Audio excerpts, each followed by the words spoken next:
Hi, everybody. I'm Diane Brady. I'm here with Fleur Hassan-Nahoum, who is the Deputy Mayor of Jerusalem. Fleur, thank you so much for joining us. Thank you, Diane. I'm catching you basically at the 1 week point since this horrible terrorist attack on Israel. And I was struck by a piece that you wrote, a very beautiful piece, basically reflecting on the past 50 years. You went back to your birth, Rosh Hashanah 50 years ago, and how much had changed. How are you feeling about that right now in terms of just the broader opportunities for peace and prosperity, which is what we were talking about 2 weeks ago versus today? Absolutely. Well, it was quite eerie actually, because the idea was that I turned 50 on Rosh Hashanah, and the piece, as you read, was about the fact that the Yom Kippur War was exactly a week after I was born, and where we were then in the Arab world and where we are now. And and the irony of that is that the Yom Kippur War was a surprise war on Israel that almost cost us our country. It was a failure of intelligence. And that whole week, when I wrote that piece, the commentary in Israel was, could the Yom Kippur War happen again? Could Israel have another surprise attack? And the general conclusion was, of course, we could be attacked, but we're very good at intelligence and we've got everything under control. And it's almost saddens me that writing that piece, thinking to myself, well, Yom Kippur War could never happen again. Let's see how we've improved. Let's see what we still need to do. And now we're facing something worse than the Yom Kippur War. And I'll tell you why. Because this is the worst ever attack on civilians in the history of the state of Israel. Yeah. The Yom Kippur War mainly killed combatants. That's conventional warfare. This is terrorism and also horrific ISIS-style, Boko Haram, the things that we saw, 15 to 12, 10, 15 years ago in Afghanistan. Daniel Pearl's father wrote a beautiful X tweet, I don't know what to say anymore, about this. These are the people that we have right here on our border. Yeah, I used to work with Danny Pearl at the Wall Street Journal. That was tragic and felt like the beginning of a whole new era. I mean, one of the things, you were the first Israeli official to basically go to the UAE after the Abraham Accords were signed and sealed. You've been very much on the front lines of helping to establish these regional ties. Do you feel that's been put on pause or I mean, because maybe it's too soon to talk about, but what has been the reaction of the Arab neighbors that you speak to? So that's a good question. And we signed the Abraham Accords in September 2020, right? And in April, May 2021, we had a Gaza war. And I would have, and at that point, because it was the first war after the signing, we were all on tenterhooks. What's going to happen? Is this the end? Is this it's like, is it a bump on the road? And I remember at the time, I've made so many deep friendships in the Emirates and in Bahrain and Morocco. My mother's from Morocco, so I already had a pre-existing relationship with Morocco, but particularly in the UAE was new to me. And some friends asked me if I would do a Zoom to talk about the war. This was 2021, because they were getting so much misinformation and their media channels had not changed at all. They were giving the same kind of bias, one-sided. To acknowledge the new relationships, or was it exactly bias? So no acknowledgement of the warming of the ties. I remember a friend of mine who runs like a news agency here, an Israeli news agency, the only one, had signed, I went with him, had signed an MOU with the WAM, which is the news agency in the UAE. And he said to me, Fleur, they're not answering the phone. What's going on? So we were all very worried at that point that was going to completely derail. It was a short war and it wasn't this. It wasn't the barbarity that we've seen. But it was a bump in the road, but we got over it. And I feel like we've been building up immunity. In other words, yes, unfortunately, as long as you have these crazy fundamentalists funded by Iran, who, by the way, is also the enemy of the sort of the rational Arab countries. UAE is one of them, Bahrain is one of them, Morocco is one of them. They don't like them much either. Then we're going to have these scenes. And in fact, a lot of my very good friends in the UAE are deeply anti-Iran, deeply anti-Islamic fundamentalism, so much so that the UAE has kicked out the entire Muslim Brotherhood. Yeah. The government of the UAE has kicked everybody out. They don't have this. Well, And so they understand us. But in the Arab world, as you know, Dan, there's this kind of rhetoric that we can't be too much in favor of Israel, but we can be neutral. And getting to my point, what I notice is that this time I feel that the coverage has moved towards almost neutral. I wouldn't say neutral, but almost neutral. So it's moving. And this morning, in fact, I had an interview by the National, which wasn't one of the most supportive papers of the Abraham Accords. It was supportive because, of course, the Crown Prince is supportive, but it wasn't the paper that was running to, to embrace us. The Khalij this Times, was for in example, Saudi Arabia. This was an interview. When you say National, this is national. Abu You're talking about the Dhabi. Israeli, yeah, the Abu Dhabi one. yeah. So it's baby steps in this region. And even we're going through all of this, and I can't tell you the amount of messages of support, of how are you, how's your family, that I'm getting from the UAE, from Bahrain, and from Morocco. Endless messages. And so that gives me the confidence that it's not lost. Again, it may be a bump on the road. They, believe me, they don't like Hamas much either, but they have this kind of wider, pan-Arab, I guess, loyalty. So I don't think it's going to derail the Abraham Accords. I think it's definitely set back the Saudi peace initiative. And I think that's actually why this is happening. That was it. I mean, a lot of people have said that was a major catalyst or fear about, I mean, one of the things that I think is interesting, it's been very much cast still, obviously, a Hamas Israel conflict, sometimes Palestinian Israel conflict. Do you feel it will remain contained? Because obviously, as you mentioned, Iran has been cited as a player. We've heard about Syria. Could this become a wider regional conflict, or what is the chatter about that? Well, I think today the Iranian parliament said that they should join in the war. And of course, there's always Syria, but they've been pretty, I think it was very important that President Biden's been amazing. And I think it was very important that he said to them, whoever's even thinking about it, don't. And just in case they didn't hear him, he's sending fleets, And I think that is not just for our morale, but for everybody to understand, don't get over yourselves. You know what I mean? Don't go over what you need or what you want to do.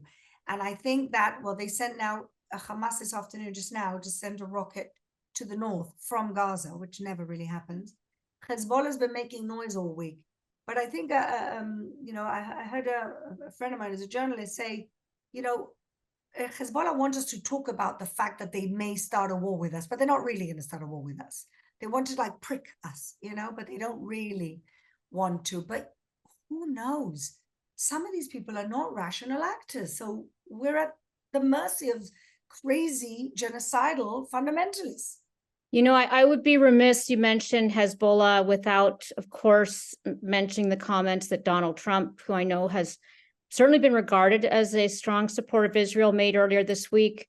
How is that playing in Israel? I mean, obviously he's facing a backlash here at home, and a lot of rebukes for what he said about Hezbollah being very smart, other comments he made. Do you think that's being misinterpreted I'm curious to get your views.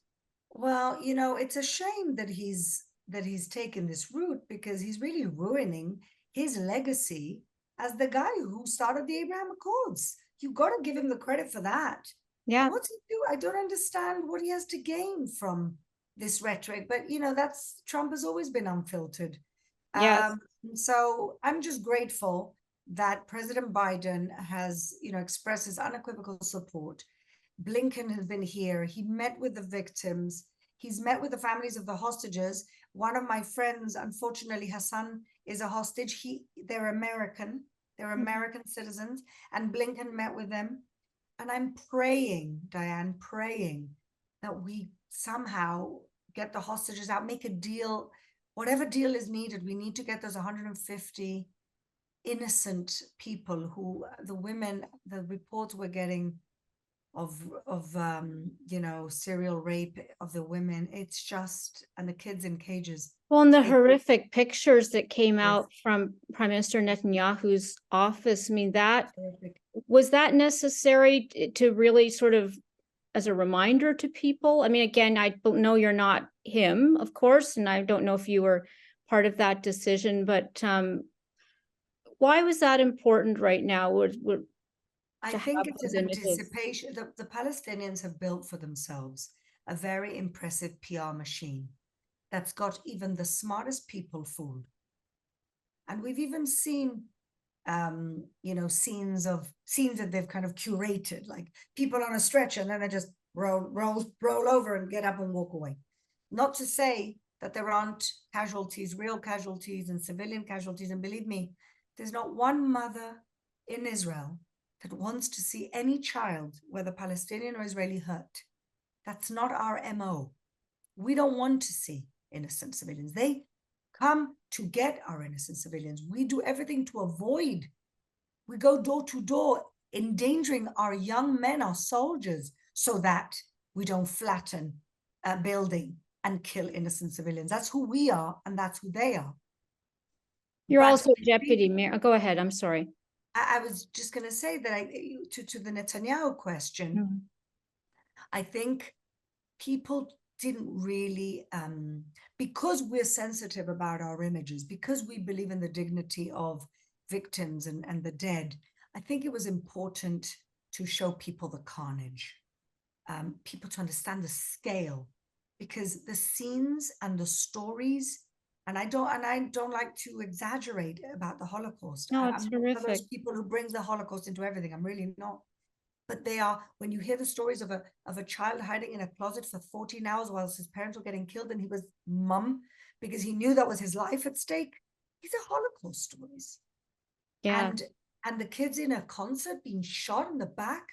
My daughter, my 17-year-old daughter, just went to the funeral of a boy who was in a bunker running away from this party with a bunch of kids, and they started throwing grenades into the bunker. And to save everyone, he started catching the grenades and throwing them back and catching them. And one of the grenades, of course, killed him. But look at the heroism. But these are the stories. These are the cruel stories of a horrible, brutal massacre.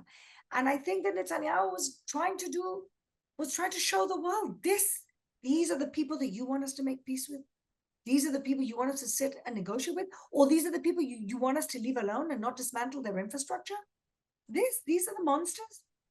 And I think it was important to show that. I've heard a lot of comparisons, especially early on, to 9/11, and much like you talk about 50 years, since, the last major tragedy there. I know there've been many since. There's been 22 years since 9/11 happened. And in that time, of course, we've learned a lot of lessons about what the US did right and also, did wrong in response to that tragedy on our soil. Are there some of the lessons or I mean, is it a fair comparison, the 9/11? It certainly captures the scope and the surprise nature of the attack. Yes, I don't know if it's helpful in terms of framing what comes next. Well, 9/11 didn't have hostages. It had 3,000 dead.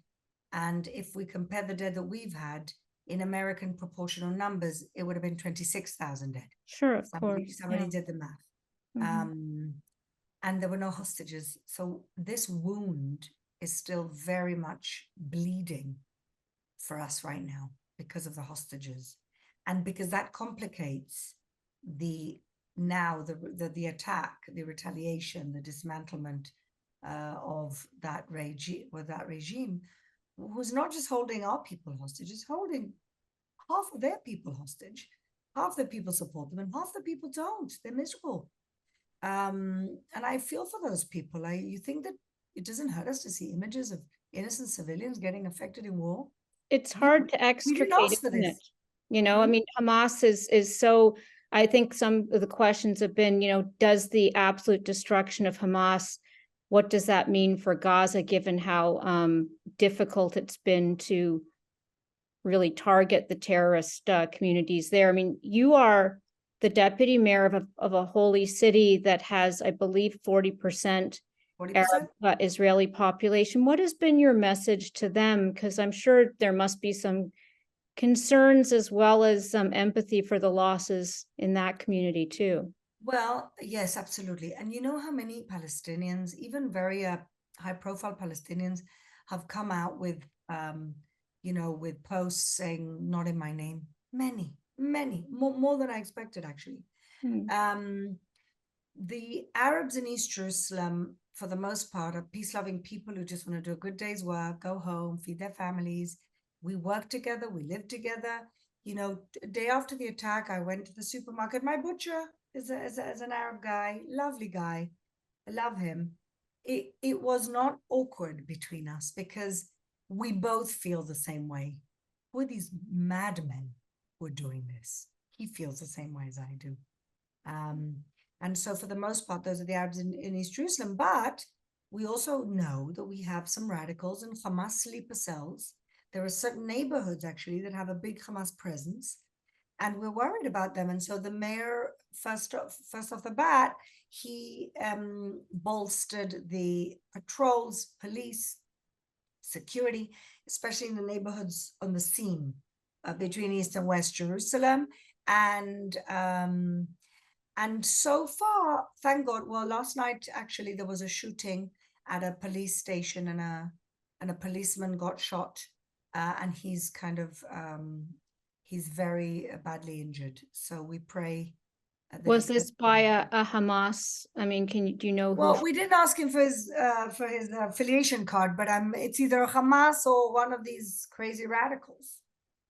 Well, there's certainly been the diaspora. You've seen a move to come back and help in the fight. Is that welcomed, or is that add another layer of chaos? Well, I feel the country this week is very chaotic. I think we're reeling from this thing, and Of course, it's an it's chaotic, unprecedented like tragedy. it I was in was New York after during 9/11. 9/11. Exactly, in that sense, it's like 9/11 is like, what happened here? Stunned. So there's a lot of Israelis who don't live in Israel, many, and who are still doing active reserve duty. And a lot of them have come back. In fact, I've got friends who've spent the whole week chartering planes. Even the State Department, chartered planes to take Americans back, but friends of mine chartered planes to bring soldiers back. We've had donations from people paying for soldiers to come back. Understand that almost every one of our wars is existential. And even though we're strong and the country is not in danger of disappearing like it was in 67, like it was even in 73, we're not there in that sense. But the barbarism of what happened, the barbarity here, has really touched everybody, and political affiliation does not matter anymore. And it Yeah. seems so stupid that a week ago we were fighting horrible, visceral arguments about whether, excuse me, about whether a Jewish prayer service, was going to have a separation between men and women or not. Hardcore liberals, no. The religious, yes, this is our tradition.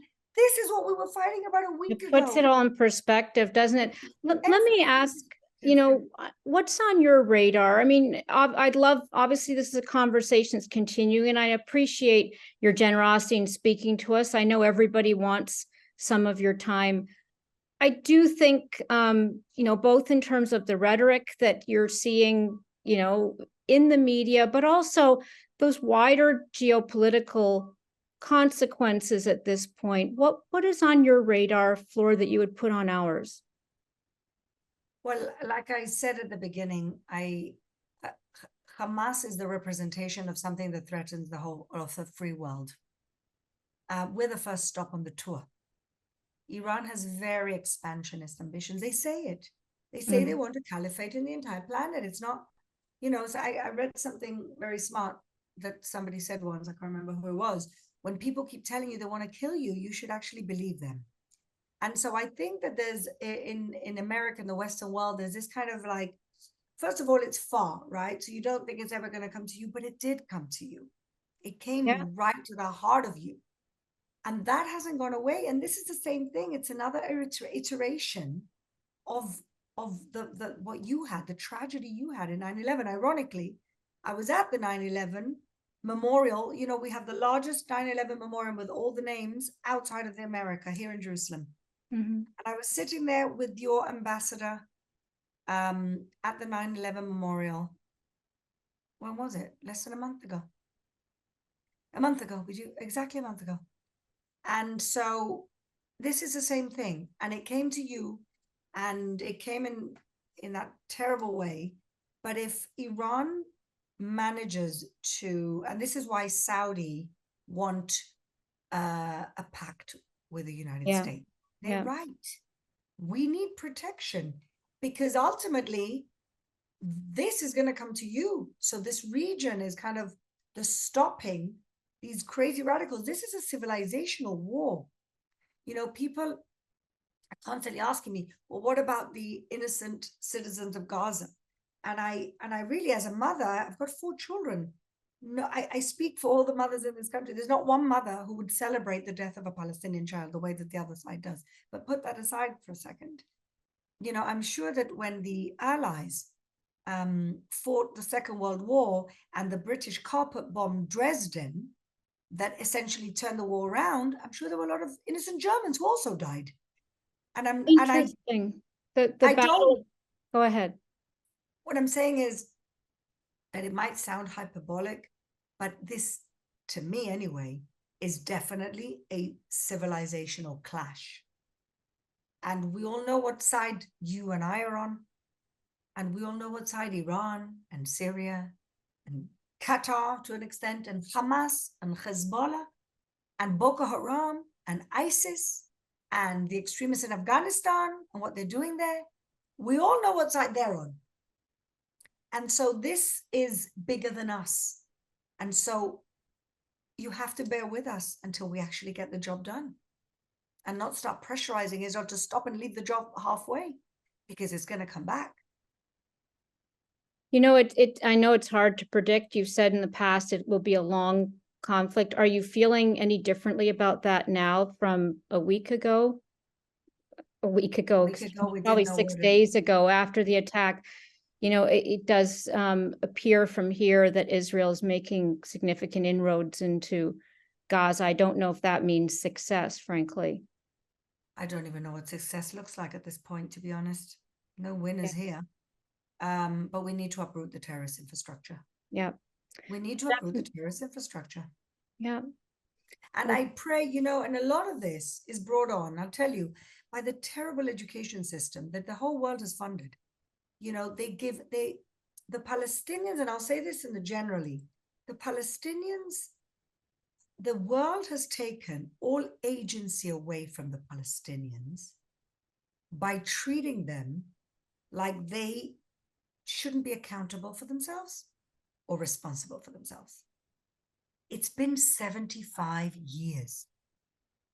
And for 100 years, they knew that we were building a state. Of course, you know the story. They were offered a state. They said no. They kept saying no. They keep playing double or nothing and losing because they ideologically have not accepted that we're here. And I think the Palestinian people, you mean, as opposed to? Well, no, it's the lies that the leaders are telling their people, and it's in their educational system and it's in their media. The whole thing is all about the right of return, which means the end of the state of Israel. So they keep promising their people, just hang on in there. One day we're going to kick all the Jews out. We're going to throw them to the sea. They're very specific. Throw them all to the sea. And we're going to take everything back. That's the rhetoric. It's in schools. It's in the media. And part of the Oslo Accords was removing incitement from the school curriculum and from the media, etc. They haven't done it. But UNRWA runs the majority of the schools. in Mhm. Gaza, in the Palestinian Authority. And UNRWA is funded by the entire world. And I'm not saying stop funding schools. I'm saying make your funding conditional on the change of that curriculum from a curriculum of hatred to a curriculum of peace. Or even take out the hatred. Forget peace, just take out the hatred. And, you know, I'll say something for Trump. He removed the funding for UNRWA specifically because of this and pay to slave, the Taylor Force Act that you guys passed, because of your citizen that got killed, and the killer's still getting a pension. Why is everybody giving the Palestinians money to pay pensions to kill Jews and to indoctrinate their children to hate and kill us? Why is the world supporting this? I said once to the British consul, who's very, very anti-Israel, I said to him, you know when we're going to have peace? I said, when you all leave. The British consul to Israel is anti-Israel? To Jerusalem, not the To ambassador. Jerusalem, forgive me. The last one. What an odd person to have in that role. Yes, because he sees himself as Jerusalem, West Bank, and Gaza, rather than, you know, the rest of the Jewish state of Israel. And I said to him, the day you all leave and stop funding the Palestinian Authority and Hamas and everybody and humanitarian aid, and I know everybody does this from a good place, but the day they realize that they've got no other option, the day you stop propping them up this tree where they don't accept our existence, that is the day we will have peace with the Palestinians. Let me end. I'm thinking about one other lesson, since we're talking about war. There is the aftermath of World War I and the sort of punitive approach to Germany, which, you know, many would argue created the condition. Yeah, versus investing in Japan. Is that a lesson that, is it too early to be thinking about that? I certainly think there's a lot of misconceptions about Gaza and about the relationship that Israel has had with the people who live there.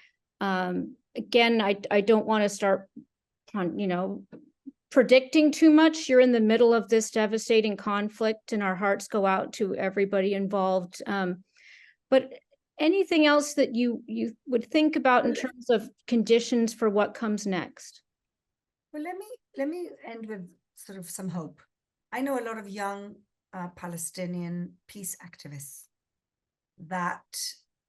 that want to change life for their people. And they understand that we're not their enemy, that their enemy is the fear we have of them, because they've, you know, very justified fear. They tried to destroy the country 4 times. We've had 2 intifadas. We've had rockets from Gaza.